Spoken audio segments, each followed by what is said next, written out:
그런가 하면 양당 대표의 리스크와 관련해서 양쪽 진영에서 우려되는 지점도 오늘 보도되고 있는데 어떤 걸까요? 한동훈 비대위원장 원톱의 피로감, 이재명 대표의 거친 입의 불안감, 두 가지 얘기가 양쪽에서 나오고 있습니다.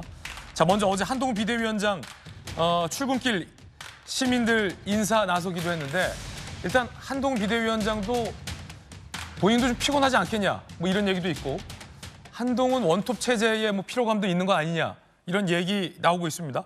국민의힘 내부의 이야기 한번 살펴보겠습니다. 중후한 스피커를 한두 분 더 모셔고 다녔으면 좋겠다. 뭐 이런 얘기도 나오고 있고요. 한동훈 인기몰이가 표심으로 이어지는지 알 수 없다. 동시다발적 지원이 필요하다라는 얘기도 나오고 있습니다. 반면에 이재명 대표와 관련해서 민주당 내부에서 이 대표의 이 거친 입에 대한 우려가 나오고 있습니다.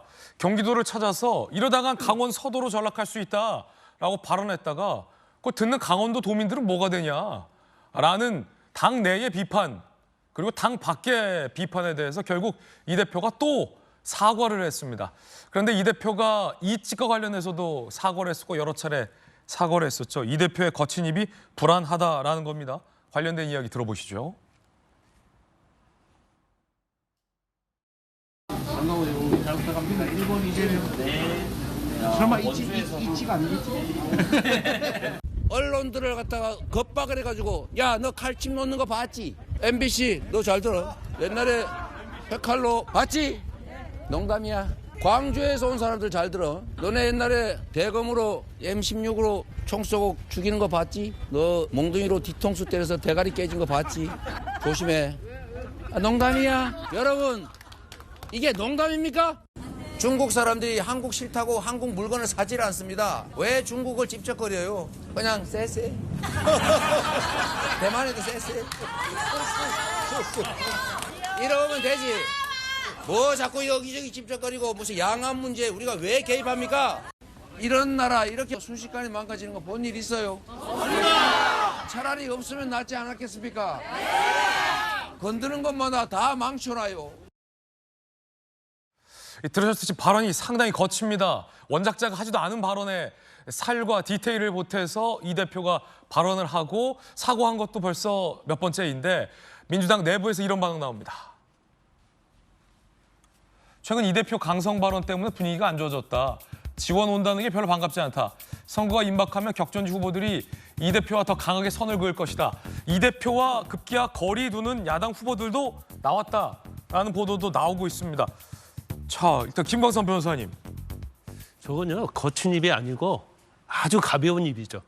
그러니까 마치 저게 뭐 시장에서 뭐 그냥 우리가 농담을 할 수 있는 얘기를 막 하는 거예요. 근데 워낙 지금 민주당에서 무소불위를 갖고 있기 때문에 누가 충원을 못 하는 거예요. 대표님 그렇게 하시면 안 됩니다를 누구도 말 못 하는 거죠. 쇼쇼 얘기도 그렇고요. 그다음에 광주와 관련된 저 발언 자체도 저게 야당 대표를 할 수 있는 얘기입니까? 저 농담을 했다고요? 정말 농담을 했다고 한다면 정말 저 가벼운 입에 경고 보내야 하는 거예요. 제가 쇼쇼 얘기에 대해서 아까 말 한번 하려고 했는데 말을 못 했는데 아니 그러면 지금 저렇게 가벼운 계속 말이 나오는 이유 중에 가장 중요한 분은 이재명 대표가 과연 국제 정세랄지 경제랄지 이런 거에 머릿속에 컨텐츠가 들어있느냐에 관한 문제다고 저는 보거든요. 저는 단순히 농담에 관한 문제가 아니에요. 저건 이재명 대표의 지시에 관한 저는 본질적인 문제라고 봅니다. 자, 쇼쇼 얘기 우리 제가 짧게 좀 얘기하면 일단 홍익표 원내대표랄지 그 말 틀린 것 중에 하나 있어요. 중국에 대한 우리가 중국과 악화돼서 뭐 수출이 줄었다? 그거 전혀 맞지 못해요. 그건 경제에 관한 아주 무식한 얘기거든요. 지금 세계 경제가 다 지금 좋지 않아요. 특히 중국과 관련해서 이제 반도체랄지 여러 가지 문제가 있어서 수출이 준 것이지 지금 중국에서 악화돼서 우리한테 경제에 어떤 압박을 할지 그렇게 해갖고 지금 수출이 준 게 아니기 때문에 중국 얘기는 자, 요 정도로 하시고 예, 그 얘기를 하면 안 되고요. 예. 그러면 우리가 쉐시 외교인데 아니 그러면 미국에도 쉐시해, 북한에도 쉐시해, 중국에도 쉐시해, 우크라이나 러시아하고 전쟁하잖아요. 러시아한테도 쉐시해, 우크라이나도 쉐시하면 그 외교가 다 잘 되는 겁니까? 어느 편도 아니면 어느 편과의 친구도 아니고 적이 되는 거예요. 근데 그런 어떤 가치 질서랄지 가치 회의랄지 이런 거에 대해서 전혀 알지 못한 상태에서 계속적으로 저런 말을 뱉어내니까 사실 저 가벼운 입에 대해서 민주당 내에서도 이거 굉장히 불안하다고 생각하는 거예요. 그래서 지금 제가 볼 때는 앞으로 이제 조심할지는 모르겠어요. 지금 뭐 지방 특히 박빙 지역이랄지 수도권이랄지 이런 데서는 이재명 대표가 오히려 민주당 후보들은 안 오기를 바란다는 얘기가 이제 조금씩 나오는데 좀 본인이 삼가를 할지 아니면 이제 계속적으로 갈지는 좀 지켜봐야 할 것 같습니다. 이 거친 입, 이 대표와 거리를 두는 후보들이 있다라는 기사인데 이 기사에서 거론되는 예가 박강원 의원을 꺾고 공천을 받은 김준혁 후보 사례입니다. 공천을 받기 전에는 이 대표에게 굉장히 칭찬을 많이 했는데 공천을 받고 나니까 뭔가 거리 두는 것 아니냐라고 거론되고 있는데 분명히 좀 발언이 좀 바뀐 것 같긴 해요. 들어보시죠. 이재명 후보가 이렇게 그 대선 후보로 그날 이제 영상을 올렸잖아요. 그날 제가 너무 충격을 받았어요. 단단한 톤으로 나가는 억강부약, 대동세상 그 얘기할 때 흥분이 되더라. 찢어지게 가난한 우리나라의 대통령 후보가 됐다. 이 사람이 정말 대단한 사람이구나. 이 사람의 이야기를 내가 좀 써야 되겠다라는 생각을 이제 했죠. 생가 자리 지금 완전히 다 쓰러져가는 집이고 그래서 검은색 비닐하우스가 있거든요. 근데 그 비닐하우스 앞에 200년 넘은 큰 소나무가 있었어요. 그 소나무의 기운이 이재명한테 간 게 아닌가. 난 이제 그런 생각이 막 드는 거야. 저는 이재명 대표와 개인적으로 가깝다고 말할 수는 없죠. 제가 이재명 대표님과 자주 만나거나 이야기를 해볼 기회가 많지 않았고요. 최근에 언론에서 많이 나오는 제가 이재명 대통령을 위한 책을 썼다거나 이런 이야기들이 아마 있으신 것 같은데 사실 전혀 그렇지는 않습니다. 사실은 이재명과 정조를 동일시하는 내용은 단 한 줄도 없습니다. 이재명 대표를 칭송하는 내용이 전혀 아닙니다. 좀 뭔가 말이 바뀐 것 같기도 한데 여선웅 행정관 어떻게 보십니까? 네.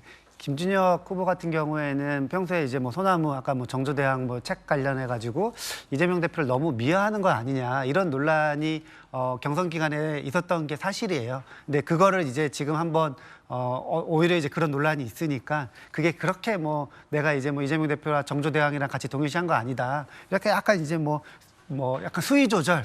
네, 수위 조절을 한 것으로 보이고요. 여전히 지금 뭐 당내에서는 이재명 대표 인기가 되게 높습니다. 지금 앞서 나온 뭐 이재명 대표의 현장 유세에서의 말 실수, 이재명 대표도 스스로 이제 뭐 사과도 하신 바 있으니까요. 그런 것 같은 경우에는 뭐 현장 상황에서는 유세를 하면서 또 스피치를 하면서 일반적인 뭐 그런 연설과 조금 내용이 다르거든요. 이게 현장이랑 이제 뭐 지금 앞에 있는 현장감을 더 약간 돋구기 위해서 표현을 하다 보니까 뭐 그런 이제 뭐 어떻게 보면은 약간 이제 실수적인 표현도 좀 나온 것 같은데요.